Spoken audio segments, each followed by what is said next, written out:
আসসালামু আলাইকুম গাইস, আজকে আমি আপনাদেরকে দেখাবো আপনারা এরকম একটি পেন বন্দুক কীভাবে তৈরি করবেন। তার জন্য আপনারা প্রথমে এরকম একটি কলম নিয়ে নেবেন, একটি হেয়ার এবং এই রাবার। দেখুন গাইস, তারপরে আপনারা কলমের এই সামনের এবং পেছনের এই দুটি অংশ খুলে আলাদা করে নেবেন। এবার এই দুটোর কোনো কাজ নেই। তারপর আপনারা এই যে এই হেডটা আছে সেটাকে কলমে এই রাবারের ভিতরে ঢুকিয়ে দেবেন। দেখুন আমি কীভাবে করছি।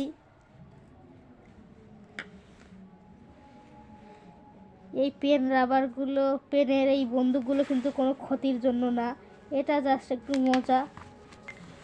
এটা এটা নিয়ে আপনাদের কোনো ভয় পাওয়ার কারণ নেই, এটা কোনো দূরের বস্তুকে আঘাত করতে পারবে না।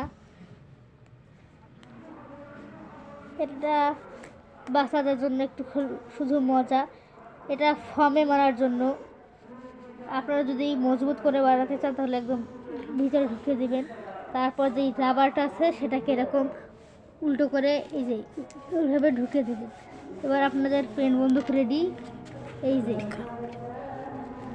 দেখুন গাইজ, এবার এই যে শীষটা থাকবে সেটাকে আপনারা এই পাশে এইভাবে ঢুকিয়ে দেবেন। এই মাথাটা যে সামনের দিকে থাকবে, এবার যে রাবার আছে এটাকে দিয়ে এইভাবে করবেন। এই যে এইভাবে টেনে ধরে বাতুলের মতো মারবে। এবার গাইজ দেখুন, আমি আপনাদেরকে পরিষ্কারভাবে দেখিয়ে দিচ্ছি। দেখুন এই যে দেখুন গাইজ,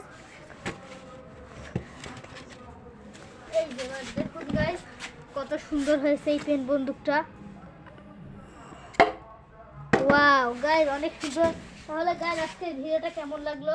ভালো লাগলে লাইক, কমেন্ট, শেয়ার করবেন এবং চ্যানেলটিকে সাবস্ক্রাইব করবেন। আসসালামু আলাইকুম সবাই।